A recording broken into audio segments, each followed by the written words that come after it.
Sí, hola amigos, buenos días nuevamente con ustedes en este episodio 17. Ya estamos marchando bien y hemos llegado, podemos decir, al centro de la historia del pueblo de Israel en el Antiguo Testamento, es decir, el surgimiento de la monarquía en Israel. Hemos ya hablado de Saúl un poquito, ver cómo Samuel, el profeta Samuel, no, tuvo dificultades, pero al final la elección cae sobre David, que será el personaje que vamos a comenzar a analizar hoy. Nos ponemos a la presencia del Señor, nos ponemos a la presencia de este Dios grande, maravilloso, en el nombre del Padre, del Hijo y del Espíritu Santo. Amén. Ven Espíritu Santo, ilumina la mente de tus fieles y enciende en nosotros el fuego de tu amor. Envía tu Espíritu, Señor, y todo será creado, y renovarás la faz de la tierra. Bueno, entonces entramos en el tema de David. Hoy queremos mirar solamente la trayectoria para conocer un poquito la vida, la historia de este personaje. Y ustedes lo van a poder leer, ya lo digo desde el vamos, en el libro de Samuel número 2. Todo el libro, no es muy largo, aparte es ameno, lo puede leer. Repito entonces, la tarea es leer el segundo libro de Samuel en su totalidad, de punta a punta. Y ustedes van a encontrar lo que ahora yo les voy exponiendo con otra palabra. Bueno, David es un personaje muy importante para la historia del pueblo de Israel, o así lo presentaron, porque es aquel que transforma, de verdad, lo transforma lo que era la vivencia de las tribus, como le decía, la vivencia de las tribus en fraternidad, en solidaridad, para transformarlo en una monarquía. Monarquía es el gobierno de una persona o de un grupo. Eso es el camino que hace David. Ya se acuerda que Samuel lo había ungido, había ido a la casa, a la familia de Benjamín, y bueno, y ahí le presenta a los dos hermanos, y el último que faltaba estaba en el campo, que era David, el más joven, el más chiquito. Y bueno, y es, como decir, privadamente ungido como rey de Israel, pero nadie conoce. Y David, una vez crecido como persona madura, entra a combatir en el famoso episodio contra los filisteos, el episodio de que recordamos como Goliat, cuando va a la guerra la tribu contra los filisteos, encuentra este personaje que desafía que uno de las tribus vaya a combatir con él. Y eso es lo que sucede. Acá ustedes tienen, yo nombro mucho los fariseos, los filisteos, perdón, y bueno, ellos ocupan este territorio. Las tribus son todas estas que ustedes ven en colores. Y esto es el territorio de los filisteos.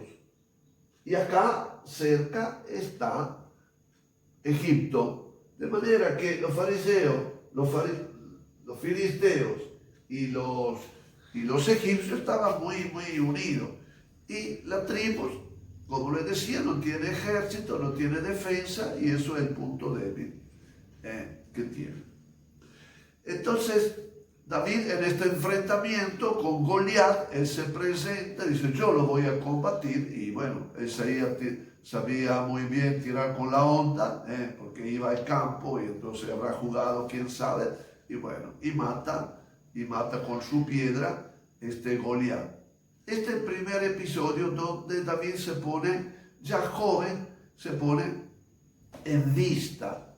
Y ahí había encanto, justamente, que decía el poder, la fuerza que tiene David, que con una piedra mató al gran guerrero, el gran personaje de los filisteos. Y así los filisteos se retiran y no molesta a la tribu.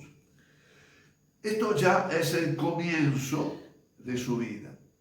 Segundo episodio es cuando él entra en la casa de Saúl. Saúl no sabe nada que ya David está consagrado como rey. Él entra porque ya Saúl se había enfermado. Después que Dios le quitó la bendición, comienza a enfermarse. Algunos dicen que es histeria, otros dicen que es otra enfermedad, pero le daba estas convulsiones. Y entonces David, que era buen cantante, buen músico, iba y lo amansaba. Y ahí conoció otro personaje de su vida, que es justamente Jonatán. Y se hace una amistad profunda entre ellos.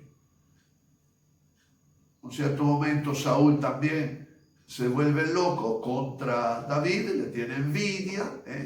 Entonces, David, ¿qué hace? Fíjense ustedes cómo son las cosas. David no es nadie todavía, no es tenido en cuenta. Él aprovecha desde la tribu de Benjamín, que es esta chiquita, lo que ustedes marcaron como número 11, él, para defenderse de Saúl también, se acerca a los filisteos. Los filisteos también tenían como pequeño príncipe adentro de ellos. Y él va al servicio de un rey, que es esto en la punta, acá que ustedes si lo pueden ver, el cual se toma simpatía con Saúl, con David, y bueno, le da la administración de la ciudad. Otro pasito. David ya es un buen guerrero y ahora comienza a aprender cómo se gobierna, que nunca había hecho. Pero el motivo de estar ahí con los filisteos es importante, porque aprende el arte de la guerra y también de fabricar armas, especialmente escudos y especialmente las espadas, porque así se hacía la guerra en aquel momento. Bueno, ahí se queda hasta que se entera de la muerte de Saúl. Ahora sí, el territorio está libre, no hay nadie que le hace competencia. Entonces David abandona a los filisteos con todo su conocimiento y entra tranquilamente por acá en Judá. Ahí nadie lo conoce, es decir, no tiene mucha. Pero ahí se queda. Pero se queda no inactivo. Reúne algunos amigos simpatizantes de la tribu de Benjamín, que es la tribu de él, otro de Judá, y forma un pequeño ejército, para decir, no es un ejército, es un grupo de soldados. Y ahí comienza, se ofrece a las tribus cuando lo atacan la gente del norte. Y con el arte que él había aprendido con los filisteos, sale gran victorioso, porque lleva las armas de los filisteos. Bueno, ahí ya comienza. Pero David es inteligente, no puede romperse, enemistarse con la tribu. Entonces, ¿qué hace? Del botín que él gana haciendo la guerra, no se lo guarda para él, lo reparte a la tribu que tenía su dificultad de subsistencia, porque si bien Canaán era un territorio bastante fértil, pero había tribus que sufrían más que otros. Entonces, con el botín, repito, que sacaba, especialmente era agricultura, lo que él sacaba, lo repartía entre las tribus. De manera que David ya comienza a hacerse conocer como buen guerrero, buen administrador y también como benefactor. David no es uno que mira a sí mismo, es una persona generosa. Bueno, y ahí sucede toda la batalla que ustedes van a poder leer en el texto bíblico. El asunto importante es que David mira más allá. Él no puede instalarse en una ciudad de las tribus, porque se lo va a enemistar a todas. Entonces, ¿qué hace? Con su pequeño ejército, el primer paso que hace es conquistar una colina en mano a los jebuseos, que era una tribu que no había salido. Y es justamente acá, una ciudad no muy grande. El territorio le permite de construir, de sentirse ahí dueño de esta colina, que no era de nadie. Bueno, evidentemente vence los jebuseos y la llama, este pequeño lugar, Ciudad de David. ¿Me entienden la astucia? Espero de haber sido claro. De todas formas, ahora David es ya un hombre realizado y puede mirar al futuro.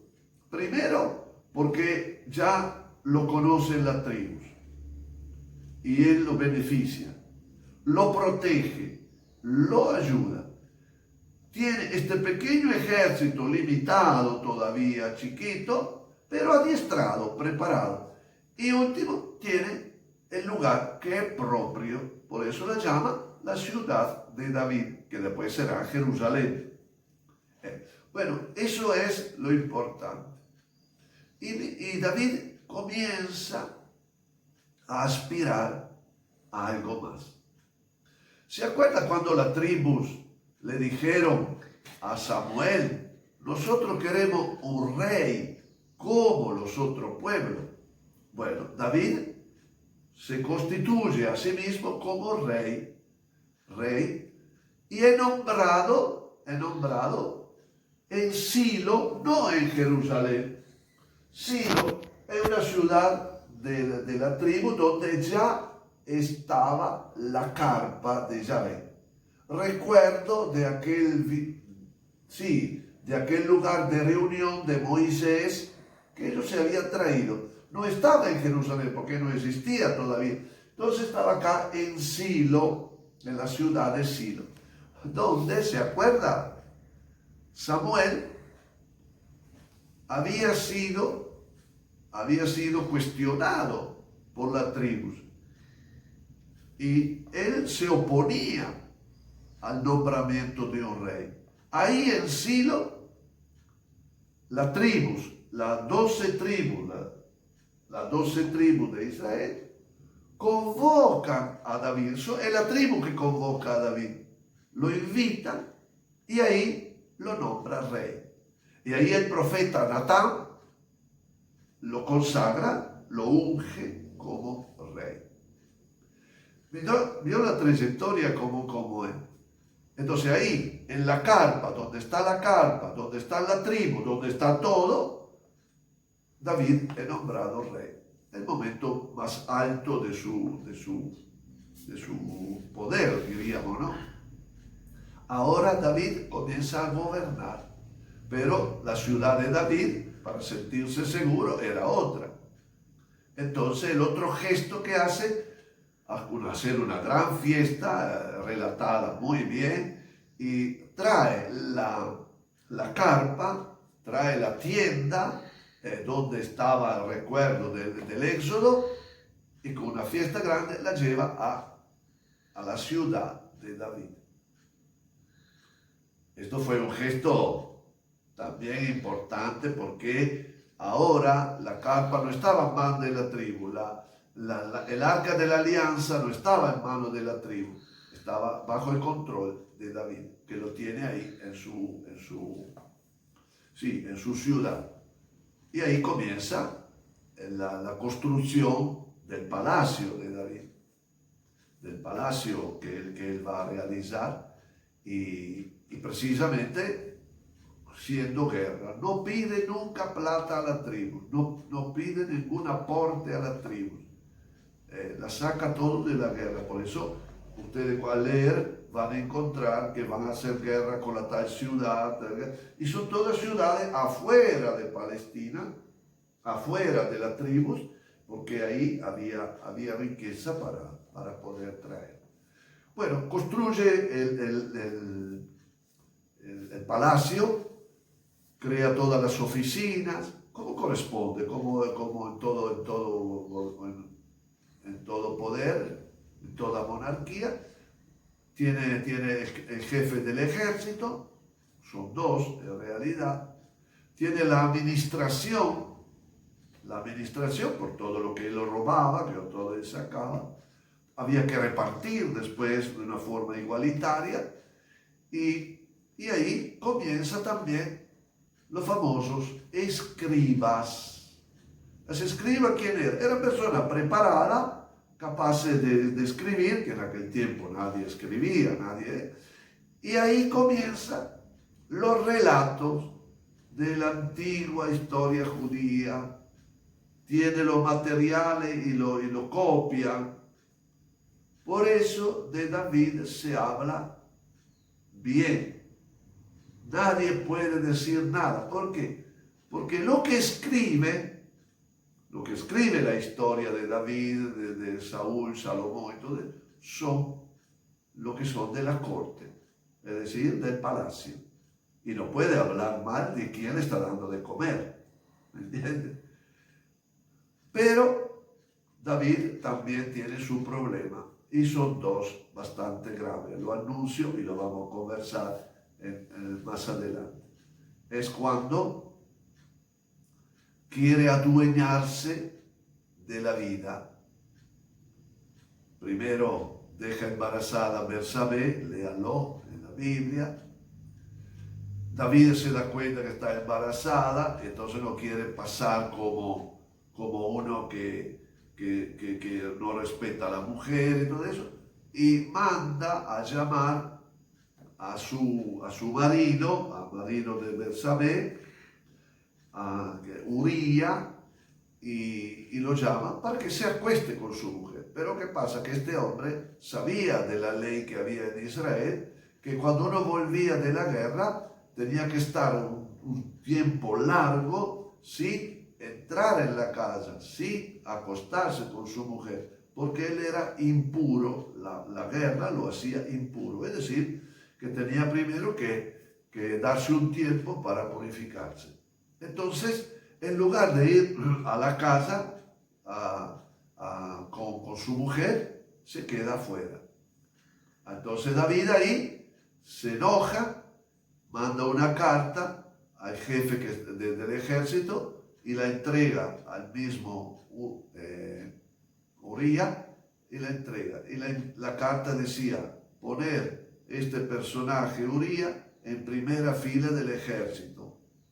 El general no sabía que era, el comandante no sabía, pero lo sabía David. Para hacerla corta, evidentemente lo mata, el primer asalto mata a Uría.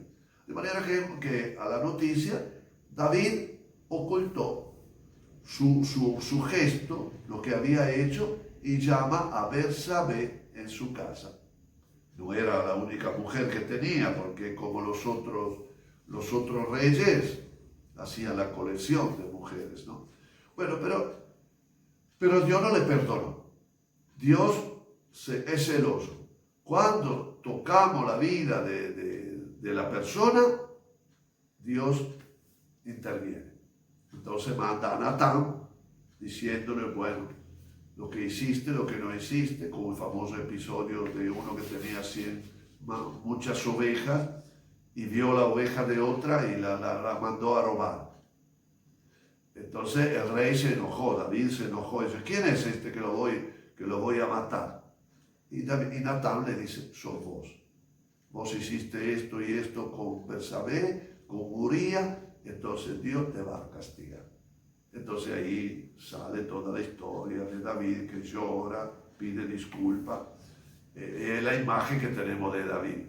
En realidad, David es un personaje que no solo en estas circunstancias, pero hay otras circunstancias que ustedes van a leer, cuando al final de la vida quiere hacer el censo del pueblo.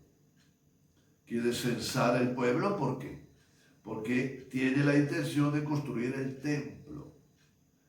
Y Dios se le presenta y dice, yo no preciso templo. Ahí ustedes lo van a leer bien. Dios está con su pueblo. Vos me querés encerrar, digo yo, ¿no? Me querés encerrar en un templo. Yo no preciso, porque mi casa está con la gente, con las tribus. Y bueno, y ahí le prohíbe de hacer este censo, porque nuevamente, sea en el relato de Uría, sea en el relato del censo, hay un punto central. ¿Por qué se hacía el censo? Para recaudar, para sacar plata al pueblo. Y entonces, para defender la vida del pueblo, Yahvé interviene. Como intervino en el primer caso con Uría, ahora interviene con David en cuestión del censo. Esto es un poco la historia. Después David tiene mucho percance, tiene mucho dolor, la pelea entre hermanos, después matan a un hermano en la guerra, un hijo en la guerra.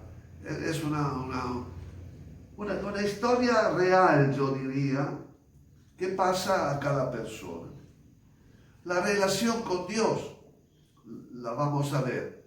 La relación con Dios es siempre conflictiva, yo diría. No conflictiva en el senso que David pelee, pero es Dios que no lo deja a David. Cuando él va contra los intereses de la tribu, del proyecto de Dios, Dios interviene. Y si bien la gente que escribe la historia, que habla bien de David, hay muchos puntos débiles en la vida de David. Y como lo decía, lo vamos a ver la próxima vez. Pero entonces yo le recomiendo que lean, tiene sábado y domingo, que lean el segundo libro de Samuel, donde ahí ve las cosas que yo hice en resumen. Pero lo importante es conocerla para interpretar bien después a lo que vamos a decir de David. Entonces, le hemos presentado hoy la vida, la trayectoria política, llamamos así, de David, y el lunes próximo vamos a hablar más a fondo, buscar un sentido de esta historia. Bueno, no tengo más nada, entonces nos vamos a retomar, nos vamos a ver el lunes próximo y ahí ya hablaremos nuevamente de David, pero haciendo una interpretación de lo que David dejó. Bueno, muchas gracias, queridos hermanos, y que el Señor los bendiga.